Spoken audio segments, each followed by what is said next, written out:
Cinta kami tulus. Tapi mertua tak restu. Setiap makan malam, aku diuji. Meja itu jadi medan perang kasta. Akankah aku menyerah? Atau cinta kami cukup kuat melawan? Assalamualaikum warahmatullahi wabarakatuh. Kalian dari mana aja nih? Absen yuk, jangan lupa subscribe. Buat yang sudah subscribe, semoga selalu diberkahi kebaikan dan rezeki yang mengalir. Aku lahir dan besar di sebuah desa kecil yang dikelilingi sawah menghijau dan udara pedesaan yang sejuk. Kehidupan di sini sederhana, jauh dari hiruk-pikuk kota besar. Ayahku seorang petani gigih, dan ibuku menganyam tikar pandan, mencari nafkah dengan keringat. Kami tak punya banyak, tapi kami punya cinta dan mimpi. Sejak kecil, aku sudah diajari untuk tidak pernah menyerah pada keadaan, untuk selalu bermimpi lebih tinggi dari apa yang mata bisa lihat. Pendidikan adalah jembatan bagiku menuju masa depan yang lebih cerah. Setidaknya itulah yang selalu ayahku tanamkan. Sekolah dasar desa kami hanyalah sebuah bangunan kayu tua dengan atap seng, namun di sanalah aku menemukan dunia baru. Buku-buku usang yang kami miliki adalah jendela ke tempat-tempat yang belum pernah kudatangi, kisah-kisah yang tak pernah kudengar. Aku haus akan ilmu, setiap pelajaran seperti air bagi tanah yang gersang. Guru-guru di desa kami, meski dengan fasilitas seadanya, mengajar dengan sepenuh hati, melihat potensi di setiap muridnya. Mereka adalah pahlawan tanpa tanda jasa, membentuk karakter kami sedikit demi sedikit.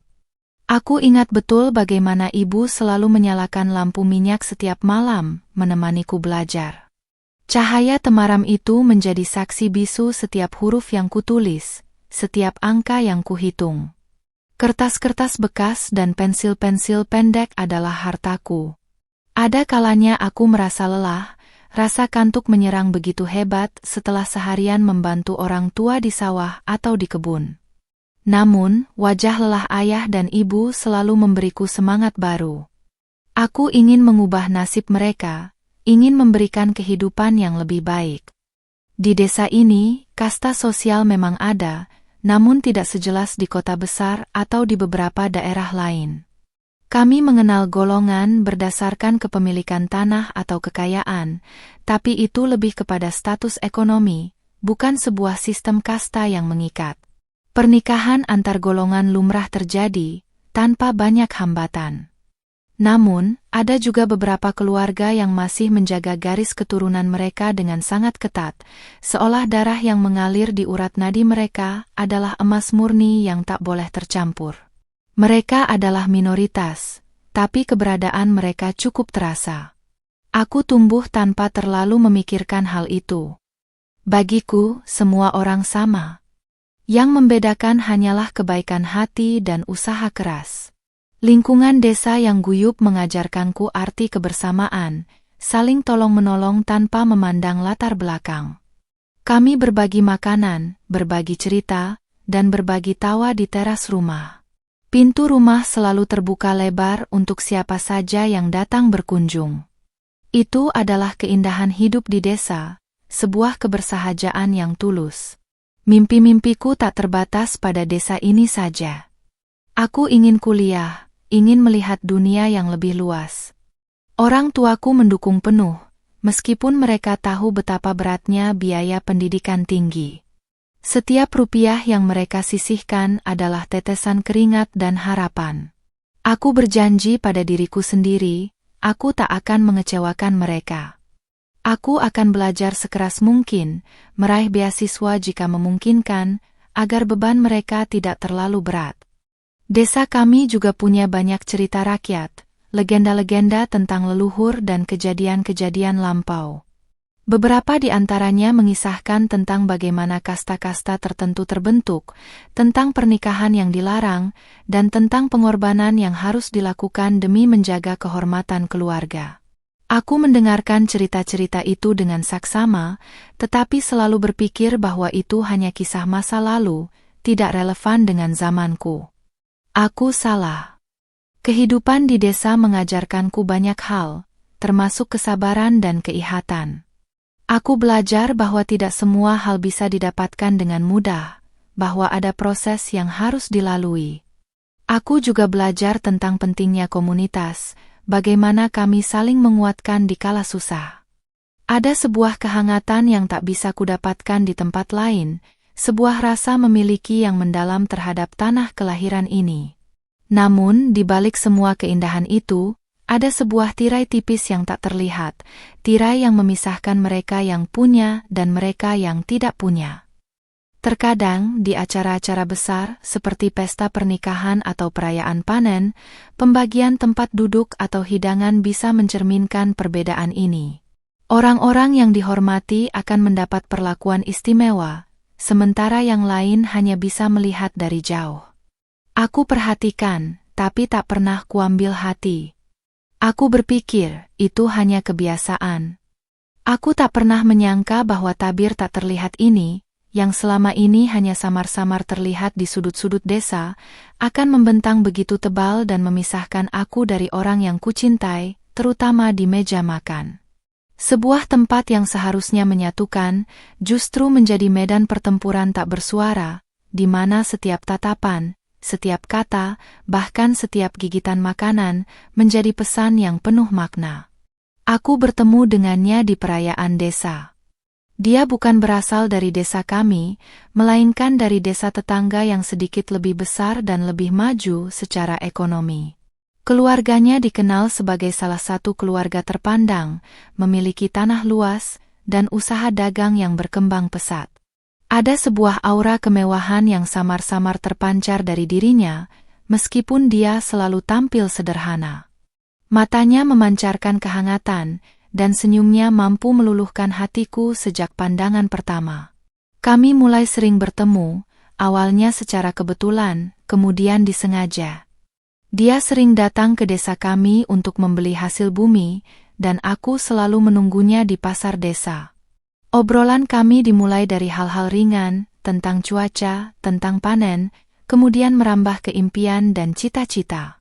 Aku terkejut betapa kami memiliki banyak kesamaan, meskipun latar belakang kami berbeda jauh. Dia juga punya semangat yang sama untuk maju, untuk tidak puas dengan apa yang ada. Seiring waktu, perasaan di antara kami semakin dalam. Aku merasa nyaman berada di dekatnya, seolah semua masalahku lenyap begitu saja. Dia mendengarkan ceritaku dengan sulus, memberikan dukungan yang tak pernah kuduga. Aku bercerita tentang mimpi-mimpiku untuk melanjutkan pendidikan, tentang keinginanku untuk membahagiakan orang tua. Dia tidak menertawakanku, justru memberikan semangat dan keyakinan bahwa aku pasti bisa meraihnya. Kami mulai berpegangan tangan, sesekali bertukar pandang penuh makna yang hanya kami berdua pahami.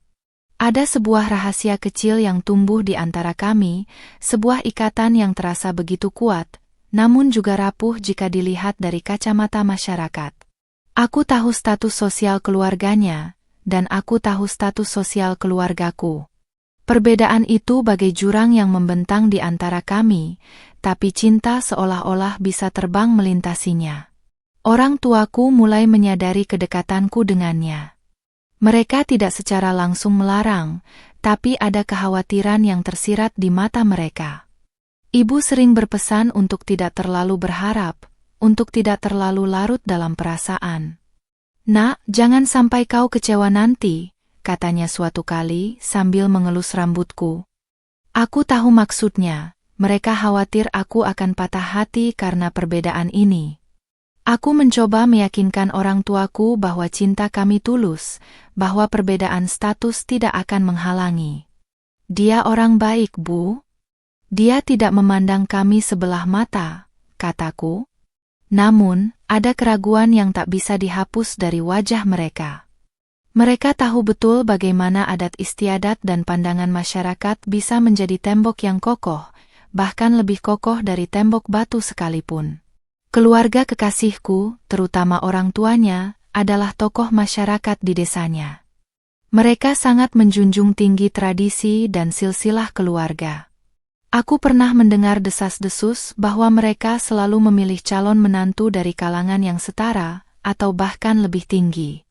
Ini membuatku gentar, meskipun aku mencoba menepisnya. Aku percaya pada kekuatan cinta, pada kekuatan hati yang tulus. Kami merahasiakan hubungan kami dari banyak orang, terutama dari keluarganya. Aku tak ingin ada masalah sebelum waktunya, tak ingin ada rumor yang bisa merusak segalanya. Pertemuan kami selalu di tempat-tempat yang sepi, di bawah pohon rindang di tepi sawah, atau di jembatan kayu di atas sungai. Setiap pertemuan adalah sebuah harta, sebuah momen berharga yang kami curi dari dunia. Namun, cinta tak bisa disembunyikan selamanya. Suatu hari, seorang tetangga melihat kami berdua dan kabar itu sampai ke telinga orang tuaku, dan tak lama kemudian, pasti sampai juga ke telinga keluarganya. Ketegangan mulai terasa. Ibuku menatapku dengan tatapan cemas, sementara ayahku hanya diam, pandangannya jauh menerawang. Aku tahu badai akan segera datang. Meskipun ada ketakutan, aku tak menyesali apapun. Aku mencintainya dan dia mencintaiku. Itu saja yang penting bagiku saat itu. Aku yakin jika kami berjuang bersama, kami bisa melewati segala rintangan. Aku naif mungkin. Tapi begitulah cinta, membutakan sekaligus memberi kekuatan.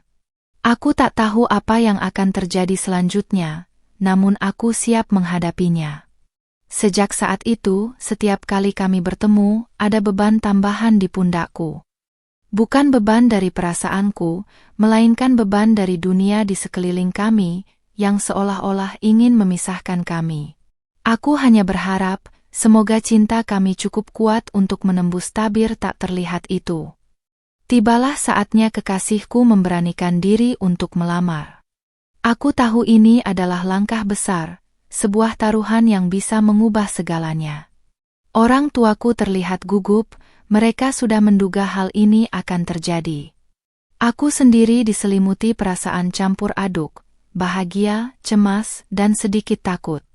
Bahagia karena cinta kami akan diresmikan, cemas akan reaksi keluarganya, dan takut jika harapan ini akan runtuh. Keluarga kekasihku datang ke rumah kami. Suasana tegang sudah terasa sejak mereka tiba. Ayahku menyambut dengan ramah, begitu pula ibuku, meskipun senyum mereka terasa sedikit kaku. Berbeda dengan kunjungan-kunjungan keluarga lainnya yang biasanya penuh tawa dan canda, kali ini suasana begitu sunyi. Hanya terdengar suara jangkrik dari luar dan desiran angin yang masuk melalui celah dinding bambu. Ayah kekasihku adalah seorang lelaki tua yang berwibawa, dengan tatapan mata yang tajam dan sorot mata yang sulit ditebak. Ibunya seorang wanita yang elegan, mengenakan perhiasan emas yang berkilauan dan ekspresinya dingin. Mereka duduk tegak di kursi kayu kami, seolah-olah sedang menginspeksi sesuatu yang sangat penting. Aku duduk di samping ibuku, menunduk, mencoba menenangkan detak jantungku yang berpacu kencang. Pembicaraan dimulai dengan basa-basi yang sangat singkat, lalu langsung menuju inti. Ayah kekasihku berbicara dengan nada datar, menjelaskan maksud kedatangan mereka. Dia tidak menyebutkan cinta atau perasaan, hanya tentang kecocokan dan masa depan yang dia harapkan untuk anaknya. Dia menekankan posisi keluarga mereka, tanpa secara eksplisit merendahkan kami, namun tersirat sebuah perbandingan yang mencolok. Ibuku mencoba menjelaskan kondisi keluarga kami dengan sopan, bahwa kami hanya keluarga sederhana dengan penghasilan pas-pasan. Ayahku mengangguk setuju, menambahkan bahwa kami akan berusaha semampu kami untuk mempersiapkan pernikahan. Mereka tidak meminta banyak, hanya berharap anak-anak mereka bahagia. Namun, raut wajah calon mertuaku tak berubah, tetap dingin dan tanpa ekspresi. Ada momen ketika mata ibu mertuaku menatapku. Tatapan itu bukan tatapan kasih sayang, melainkan tatapan yang seolah menimbang-nimbang, menilai dari ujung kaki sampai ujung rambut. Aku merasa seperti barang dagangan yang sedang diinspeksi, bukan calon anggota keluarga. Rasanya sakit, namun aku mencoba tetap tegar. Aku tahu ini adalah ujian pertama, dan aku harus menghadapinya. Kekasihku mencoba menyisipkan beberapa patah kata, membela hubungan kami, menjelaskan betapa kami saling mencintai. Namun, suaranya terasa kecil dan nyaris tak terdengar di antara aura dominan orang tuanya. Tatapan ayahnya menghentikan setiap argumennya, seolah-olah dia telah kehilangan hak untuk berbicara tentang perasaannya sendiri. Aku merasa kasihan padanya, dia juga terjebak dalam tekanan ini. Lamaran itu tidak ditolak secara langsung. Mereka hanya mengatakan akan mempertimbangkan dan mendiskusikan lebih lanjut. Kalimat itu terasa seperti penolakan halus, sebuah cara untuk menunda dan mungkin mencari alasan untuk menolak di kemudian hari. Tidak ada senyum, tidak ada jabat tangan hangat, hanya sebuah janji yang menggantung di udara. Setelah mereka pamit, keheningan menyelimuti rumah kami. Ayah dan ibuku saling pandang, raut wajah mereka menunjukkan kekecewaan yang mendalam. Aku merasa hancur. Aku tahu ini akan sulit, tapi aku tidak menyangka akan sesakit ini. Cinta yang kami rasakan seolah-olah tidak berarti apa-apa di hadapan tabir kasta yang tak terlihat. Malam itu, aku tak bisa tidur. Kata-kata calon mertuaku terus terngiang di telingaku, tatapan dingin ibu mertuaku terus menghantui pikiranku. Aku bertanya-tanya, apakah cinta saja tidak cukup? Apakah perbedaan status sosial ini benar-benar jurang yang tak bisa diseberangi?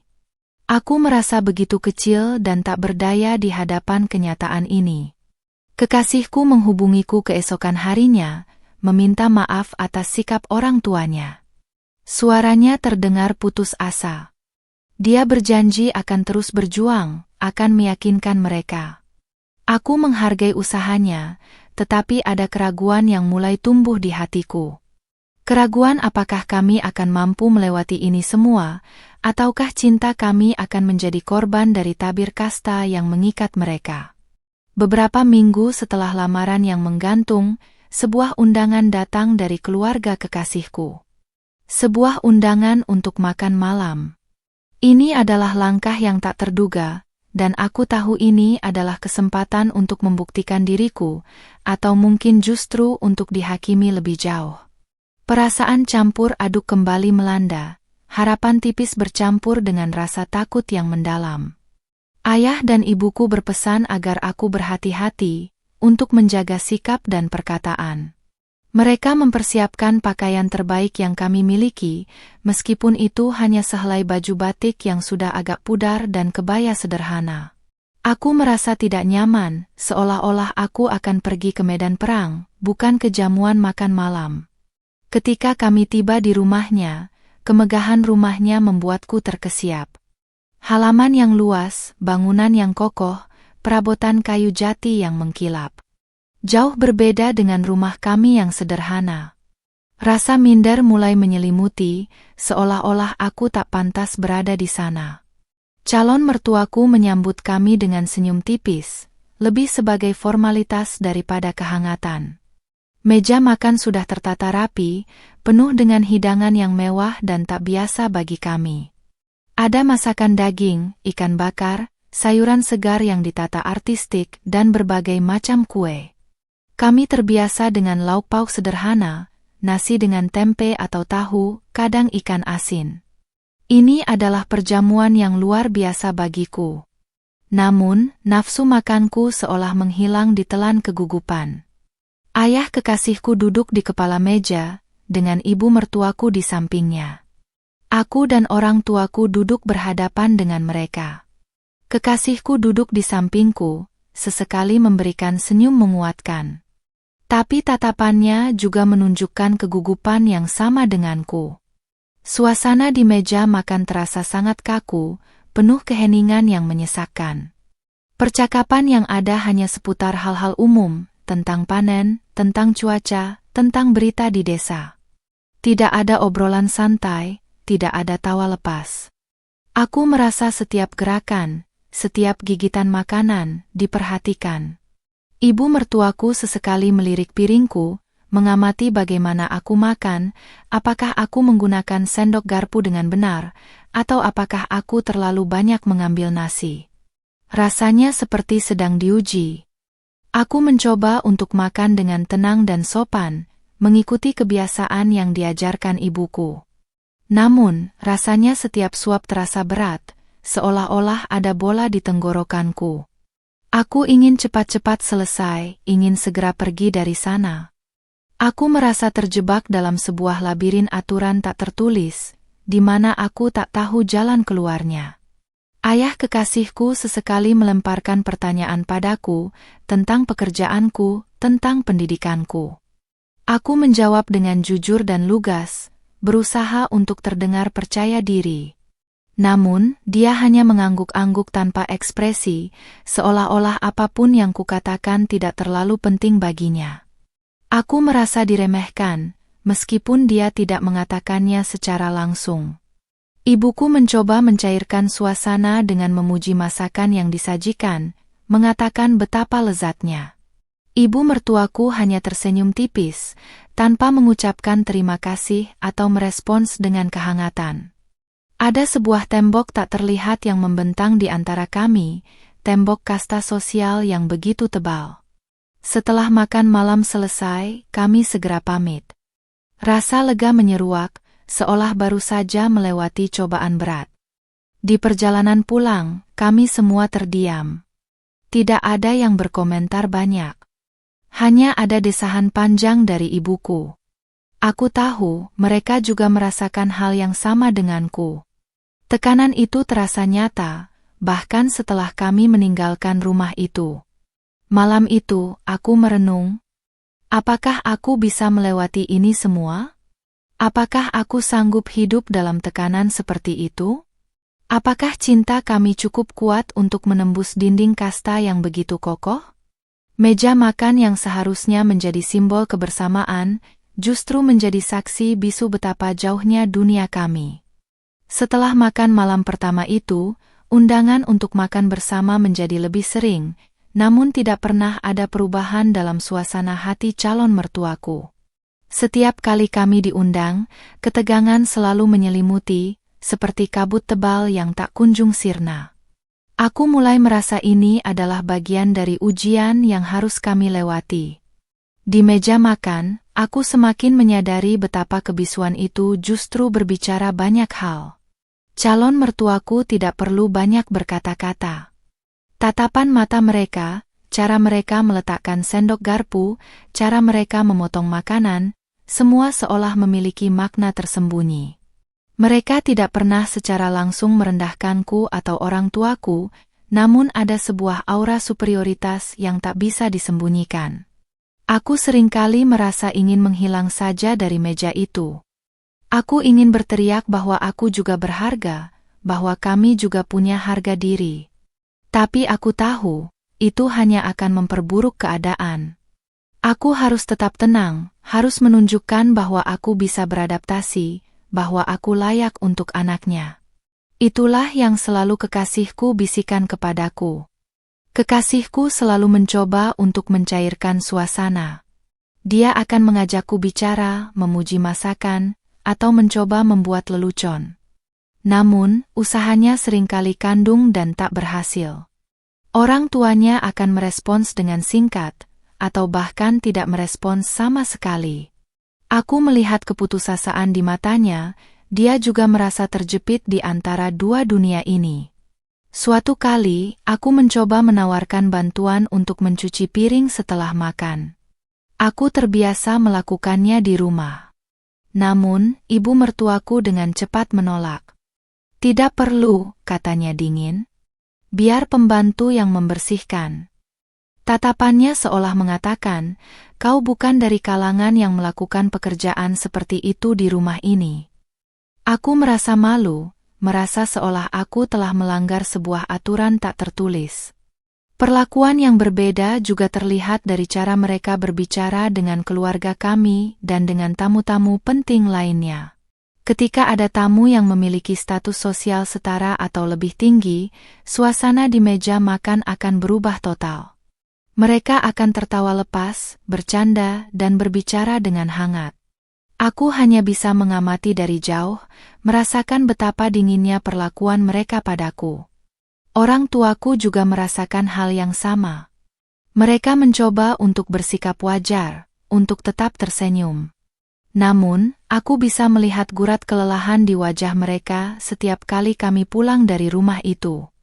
Ibuku seringkali menghela napas panjang, dan ayahku hanya diam, pandangannya kosong. Mereka berjuang keras untukku, dan aku merasa bersalah karena membuat mereka menderita. Aku mulai bertanya-tanya, apakah ini yang akan terjadi jika kami menikah? Apakah aku akan selamanya hidup dalam kebisuan yang menghakimi ini? Apakah aku akan selalu merasa seperti orang asing di rumah suamiku sendiri? Pikiran-pikiran ini membuatku takut, membuatku ragu akan masa depan. Namun, di sisi lain, cinta kekasihku adalah penguatku. Dia selalu meyakinkanku bahwa dia akan melindungiku, bahwa dia akan selalu ada di sisiku. Dia seringkali memegang tanganku di bawah meja, sebuah sentuhan kecil yang memberikan kekuatan besar di tengah kebisuan yang memekakkan telinga. Dia adalah satu-satunya jembatan bagiku untuk menyeberangi jurang kasta ini. Aku tahu bahwa ini adalah pertarungan panjang. Bukan pertarungan dengan kata-kata, melainkan pertarungan dengan persepsi, dengan tradisi, dengan pandangan hidup. Meja makan itu adalah medan pertempuran bisu kami, di mana setiap tatapan, setiap gerak tubuh adalah senjata dan perisai. Aku harus kuat demi cinta kami, demi masa depan yang kami impikan. Seiring berjalannya waktu, orang tua kekasihku akhirnya setuju dengan pernikahan kami, namun dengan syarat. Syarat-syarat itu tidak diucapkan secara langsung, melainkan disampaikan melalui berbagai sindiran, isyarat, dan melalui kekasihku sendiri. Ini adalah sebuah perjanjian tak tertulis yang harus kami patuhi jika ingin pernikahan ini terlaksana. Yang pertama dan paling terasa adalah batasan dalam bersosialisasi. Aku tidak diizinkan untuk terlalu sering berkumpul dengan teman-teman lamaku di desa, terutama jika mereka berasal dari kalangan yang dianggap rendah oleh calon mertuaku. Mereka ingin aku bergaul dengan lingkaran sosial mereka, dengan orang-orang yang setara. Aku merasa terasing, seolah-olah aku harus meninggalkan sebagian dari diriku. Kedua, ada tekanan halus untuk mengubah gaya hidupku. Aku harus belajar berbicara dengan cara yang lebih halus, berpakaian dengan lebih anggun, dan berperilaku sesuai dengan standar keluarga mereka. Aku merasa seperti harus menjadi orang lain, harus melepaskan identitasku sendiri demi diterima di keluarga baruku. Ini sangat berat bagiku, karena aku selalu menjunjung tinggi kejujuran dan kesederhanaan. Kemudian, ada juga masalah tentang pekerjaan. Aku memiliki pekerjaan yang kumulai dari bawah, pekerjaan yang kuanggap mulia meskipun penghasilannya tidak besar. Namun, calon mertuaku mengisyaratkan bahwa pekerjaan itu tidak layak untuk istri anaknya. Mereka ingin aku bekerja di salah satu usaha mereka, di posisi yang lebih terhormat di mata masyarakat. Aku merasa dilema. Di satu sisi aku ingin mandiri, di sisi lain aku tidak ingin memancing kemarahan mereka. Yang paling menyakitkan adalah batasan terhadap hubunganku dengan orang tuaku. Mereka tidak secara langsung melarang, namun mereka membuat kunjungan orang tuaku menjadi tidak nyaman. Selalu ada tatapan sinis, sindiran tentang kemiskinan, atau komentar-komentar yang menyakitkan hati. Aku tahu mereka ingin memisahkan aku dari akarku, agar aku sepenuhnya menjadi bagian dari dunia mereka. Kekasihku sendiri merasa terjepit di antara aku dan orang tuanya. Dia mencoba membelaku, mencoba menjelaskan bahwa aku adalah diriku sendiri dan tidak bisa diubah begitu saja. Namun, setiap kali dia mencoba, ayahnya akan menatapnya dengan tajam, dan ibunya akan menghela napas panjang, seolah dia sedang membuat kesalahan besar. Aku melihat dia menderita, dan itu membuatku semakin sakit. Aku seringkali merasa ingin menyerah. Rasanya begitu berat menanggung semua tekanan ini. Aku bertanya pada diriku sendiri, apakah kebahagiaan yang kucari sepadan dengan pengorbanan ini? Apakah cinta kami akan mampu bertahan di bawah tekanan yang begitu besar? Aku merasa lelah, sangat lelah. Namun, setiap kali aku memikirkan untuk menyerah, aku teringat pada wajah kekasihku, pada janji-janjinya, pada cintanya yang tulus. Dia adalah satu-satunya alasan bagiku untuk tetap bertahan. Dia meyakinkanku bahwa setelah menikah, semua akan lebih baik, bahwa dia akan melindungiku dari semua tekanan itu. Aku ingin percaya padanya, aku sangat ingin percaya. Aku mulai mencoba beradaptasi, mencoba memenuhi beberapa ekspektasi mereka. Aku mulai belajar berbicara dengan lebih hati-hati, memilih pakaian yang lebih pantas menurut standar mereka. Aku tahu ini adalah sebuah topeng, sebuah sandiwara. Tapi aku harus melakukannya demi cinta kami, demi pernikahan yang sudah di depan mata. Perjanjian tak tertulis ini menjadi beban berat di pundakku. Aku merasa seperti berjalan di atas tali, takut salah langkah. Aku merasa identitasku perlahan-lahan terkikis, digantikan oleh bayangan yang mereka inginkan. Aku tahu ini adalah harga yang harus kubayar, tapi aku tak pernah menyangka harganya semahal ini. Meja makan, yang sebelumnya adalah medan pertarungan, kini menjadi tempat di mana perjanjian tak tertulis itu dipraktikkan. Setiap tata krama, setiap kata, setiap ekspresi harus sesuai dengan standar mereka. Aku hanya bisa menghela napas, berharap suatu hari nanti, tabir kasta itu akan lenyap, dan aku bisa menjadi diriku sendiri. Hari pernikahan tiba. Sebuah pesta besar yang mewah diselenggarakan, sesuai dengan status sosial keluarga kekasihku. Banyak tamu-tamu terpandang dari berbagai daerah hadir, mengenakan pakaian megah dan perhiasan berkilauan. Pesta itu terasa seperti panggung sandiwara besar, di mana aku adalah salah satu pemeran utamanya. Aku mengenakan gaun pengantin yang indah, yang dipilihkan oleh ibu mertuaku. Gaun itu memang cantik, tapi aku merasa tak nyaman. Bukan karena ukurannya, tapi karena aku merasa gaun itu bukan aku. Rasanya seperti mengenakan kostum, bukan busana pernikahan yang kudambakan. Aku merindukan kesederhanaan, namun aku harus menelan keinginan itu. Di pelaminan, aku duduk di samping suamiku, tersenyum dan menyapa para tamu. Senyumku terasa kaku, dan aku berusaha mati-matian agar tidak terlihat gugup. Ibu mertuaku terus mengamatiku dari kejauhan, memastikan aku bersikap sempurna. Rasanya seperti ada mata-mata di mana-mana, mengawasi setiap gerak-gerikku. Orang tuaku datang ke pesta itu. Mereka mengenakan pakaian terbaik mereka, namun terlihat jelas bahwa mereka merasa canggung di tengah keramaian dan kemewahan. Mereka duduk di sudut, mencoba tidak menarik perhatian. Aku ingin menghampiri mereka, memeluk mereka, tapi ada tangan suamiku yang menggenggam erat tanganku, isyarat untuk tetap di tempat. Aku tahu dia juga merasa dilema, tapi dia berusaha melindungiku. Ada beberapa keluarga dari desa kami yang datang. Mereka menyapa dengan hangat, mengucapkan selamat. Aku merasa sedikit lega melihat wajah-wajah familiar. Namun, aku juga melihat beberapa dari mereka yang datang dengan tatapan iba, seolah-olah mereka tahu betapa beratnya beban yang kini kupikul. Mereka tahu, aku telah memasuki dunia yang berbeda. Meja makan yang disiapkan untuk tamu-tamu sangatlah mewah. Berbagai hidangan lezat disajikan dengan indah. Namun, aku tak bisa makan. Rasa cemas dan tekanan membuat nafsu makanku hilang. Aku hanya bisa tersenyum, menyapa, dan sesekali membalas obrolan basa-basi yang tak berarti. Puncak dari sandiwara ini adalah saat sesi foto bersama keluarga.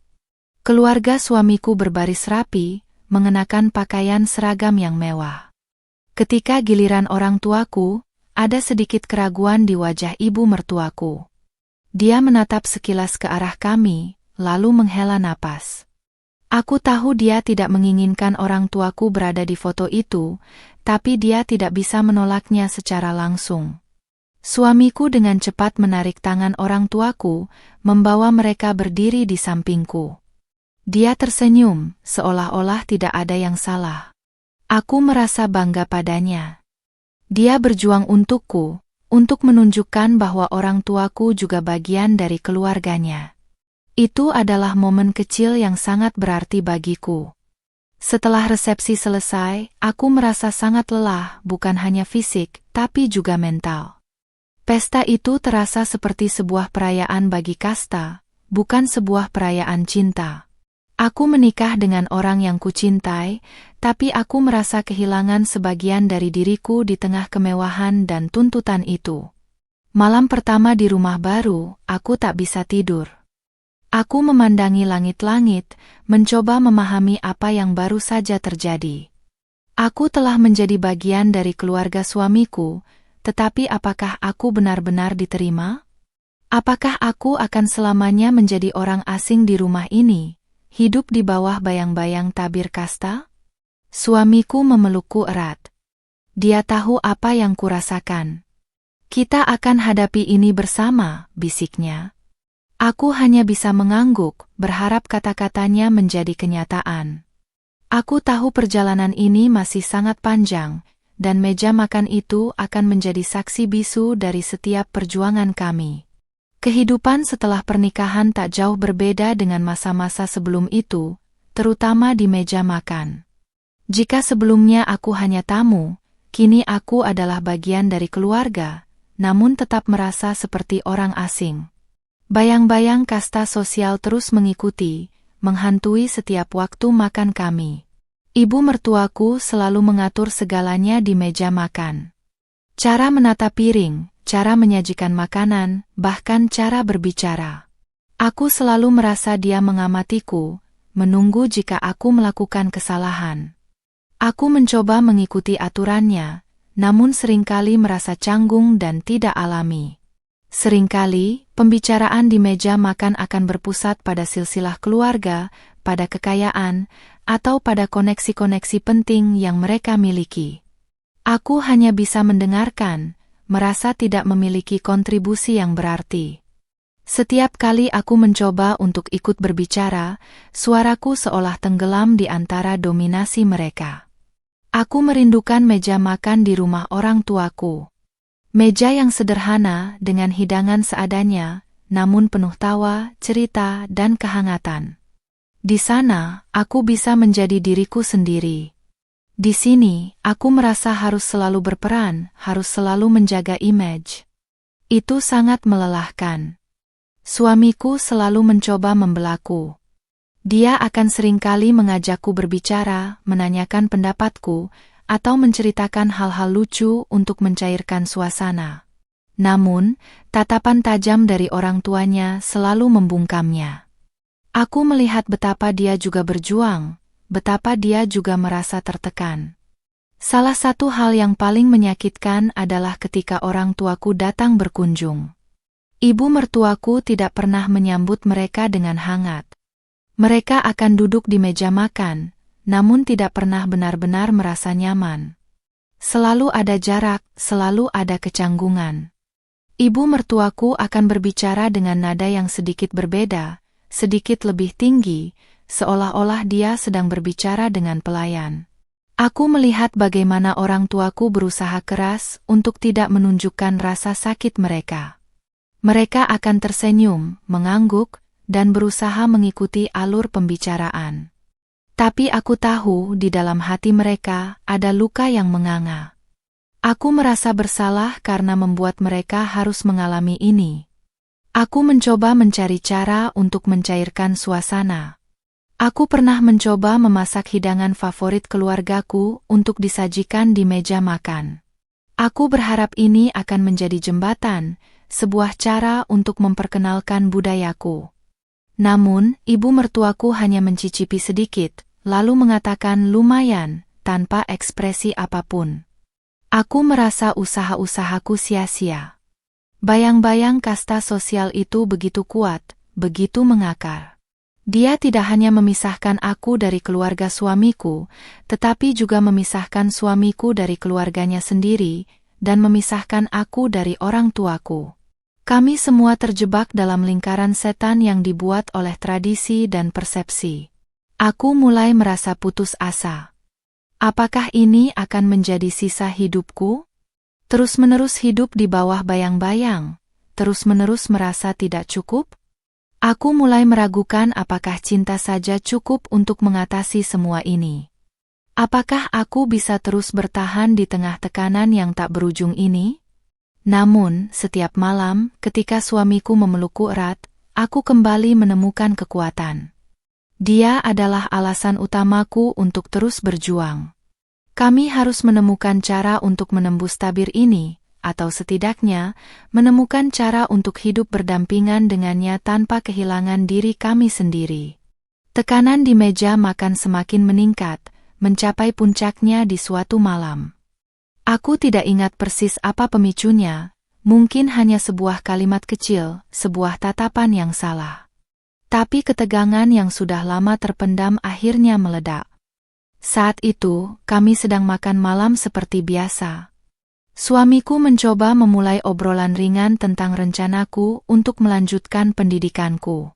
Aku sangat antusias menceritakan tentang kursus yang ingin kuikuti, tentang impianku untuk menjadi seorang pengajar. Aku merasa bersemangat, berharap mereka akan mendukungku. Namun, ibu mertuaku tiba-tiba memotong perkataanku. Untuk apa sekolah tinggi-tinggi? Perempuan tugasnya mengurus rumah, melayani suami. Ucapannya menusuk, seolah menyepelekan semua impian dan usahaku. Wajahku langsung memerah menahan amarah. Suamiku mencoba menengahi.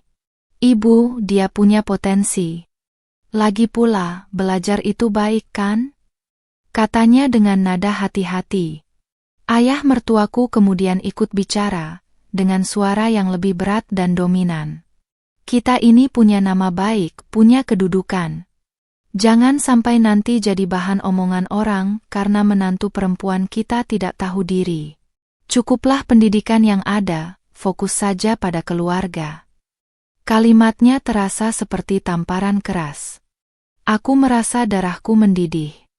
Aku menatap mereka satu persatu, mata ibu mertuaku sinis, dan mata ayah mertuaku penuh penghakiman.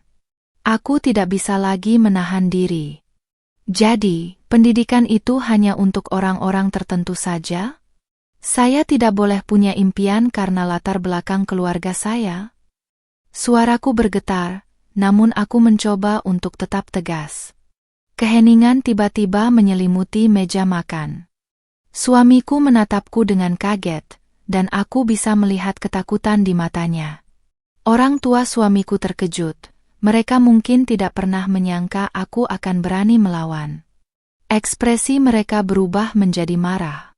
Beraninya kamu bicara seperti itu di depan kami? Suara ibu mertuaku meninggi. Tidak tahu sopan santun. Saya hanya ingin punya masa depan, ingin mengembangkan diri, kataku, air mata mulai menggenang di mataku. Apakah itu salah? Apakah saya harus mengubur semua impian saya hanya karena saya menikah dengan anak Anda? Suamiku meraih tanganku, mencoba menenangkanku. Sudah. Jangan diperpanjang. Tapi aku tidak bisa berhenti. Semua emosi yang terpendam selama ini, semua rasa sakit, semua rasa tidak dihargai, meledak begitu saja. Aku berbicara tentang bagaimana aku selalu merasa menjadi orang asing di rumah ini, bagaimana aku selalu merasa dinilai dan diremehkan. Aku berbicara tentang tabir kasta yang tak pernah hilang dari meja makan kami. Ayah mertuaku bangkit dari kursinya, wajahnya merah padam. Cukup. Jangan pernah lagi kamu menghina keluarga kami. Aku tahu aku sudah melewati batas. Tapi aku tidak menyesal. Aku sudah terlalu lama diam, terlalu lama menahan diri. Aku juga punya batas kesabaran. Aku merasa lega, seolah-olah beban berat terangkat dari pundakku. Malam itu, meja makan menjadi saksi bisu dari pertarungan yang sengit. Bukan pertarungan fisik, melainkan pertarungan kata-kata, pertarungan harga diri, dan pertarungan nilai-nilai. Hubunganku dengan keluarga suamiku mencapai titik terendah. Setelah pertengkaran itu, aku pergi ke kamar, menangis sejadi-jadinya. Suamiku mengikutiku, memelukku erat. Dia tidak menyalahkanku. Dia tahu apa yang kurasakan. Dia meminta maaf atas sikap orang tuanya, berjanji akan mencari jalan keluar.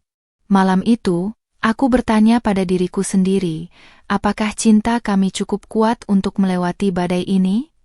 Atau apakah tabir kasta ini akan menjadi pemisah abadi antara kami dan kebahagiaan yang kami impikan? Meja makan yang selama ini hanya goyah karena ketegangan, kini seolah-olah benar-benar akan runtuh.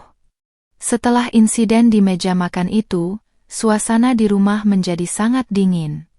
Orang tua suamiku tidak berbicara denganku, bahkan tidak melirikku.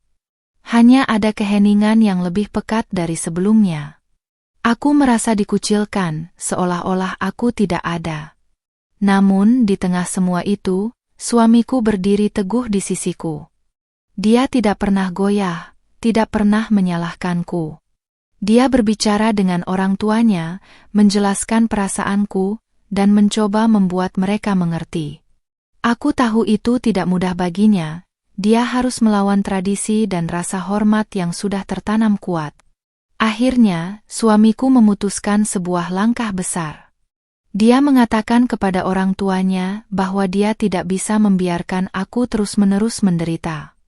Dia ingin kami hidup mandiri, jauh dari tekanan kasta yang mengikat. Dia ingin kami membangun keluarga kami sendiri, dengan aturan kami sendiri, tanpa dibayangi oleh ekspektasi yang menyesakkan. Keputusan itu tentu saja menimbulkan kemarahan besar. Orang tua suamiku merasa dikhianati, merasa harga diri mereka diinjak-injak. Mereka mengatakan kami tidak tahu berterima kasih, tidak menghargai pengorbanan mereka. Ada ancaman-ancaman, ada janji-janji untuk tidak akan lagi menganggap kami sebagai bagian dari keluarga mereka. Ini adalah momen tersulit bagi kami. Namun, kami berdua sepakat. Kebahagiaan kami lebih penting daripada ekspektasi sosial. Kami ingin membangun sebuah rumah tangga di mana cinta, rasa hormat, dan kesederhanaan menjadi pondasi utamanya, bukan kasta atau kekayaan. Kami memutuskan untuk pindah dari desa itu ke sebuah kota kecil yang tak jauh dari sana. Suamiku memulai usaha kecil-kecilan, dan aku mulai meniti kembali impian pendidikanku, menjadi seorang pengajar paruh waktu. Kami memulai dari nol dengan modal yang terbatas, namun dengan semangat yang membara. Kehidupan kami di kota kecil itu jauh dari kemewahan yang pernah aku lihat di rumah mertuaku. Kami tinggal di rumah sederhana dengan perabotan seadanya. Tapi disinilah aku merasa menemukan diriku kembali. Aku bisa menjadi diriku sendiri, tanpa harus mengenakan topeng, tanpa harus takut dinilai. Meja makan kami pun jauh berbeda. Itu hanyalah sebuah meja kayu sederhana, dengan hidangan sederhana yang kami masak bersama. Namun di sana selalu ada tawa, ada cerita, ada kehangatan yang tulus. Kami tidak lagi merasa canggung, tidak lagi merasa tertekan. Setiap suap makanan terasa nikmat, karena di dalamnya ada cinta dan kebebasan. Orang tuaku sesekali datang berkunjung. Mereka melihat kebahagiaan di mata kami, dan mereka tersenyum lega. Mereka tidak lagi melihat gurat kelelahan atau kekhawatiran di wajahku. Mereka melihatku kembali menjadi diriku yang dulu, yang penuh semangat dan tawa. Kami memang tidak pernah benar-benar menghapus tabir kasta dari kehidupan kami. Itu akan selalu ada, setidaknya di mata orang lain. Namun, kami telah belajar untuk tidak membiarkannya mengendalikan kebahagiaan kami. Kami telah belajar untuk mendefinisikan kebahagiaan kami sendiri, terlepas dari apa kata dunia. Terkadang, kami masih mendengar kabar tentang keluarga suamiku di desa. Mereka masih hidup dalam kemewahan, namun aku tahu, mereka hidup dalam keheningan yang dingin. Aku tidak membenci mereka. Aku hanya berharap suatu hari nanti, mereka akan mengerti bahwa cinta dan kebahagiaan sejati tidak bisa diukur dari kasta atau kekayaan. Meja makan kami adalah saksi bisu perjalanan kami. Dulu di meja makan itu, ada tabir kasta yang tak pernah hilang. Kini di meja makan kami, ada kebahagiaan versi kami sendiri, sebuah kebahagiaan yang kami raih dengan perjuangan dan ketulusan hati. Ini adalah awal dari babak baru dalam hidup kami, sebuah babak di mana kami menjadi penulis takdir kami sendiri.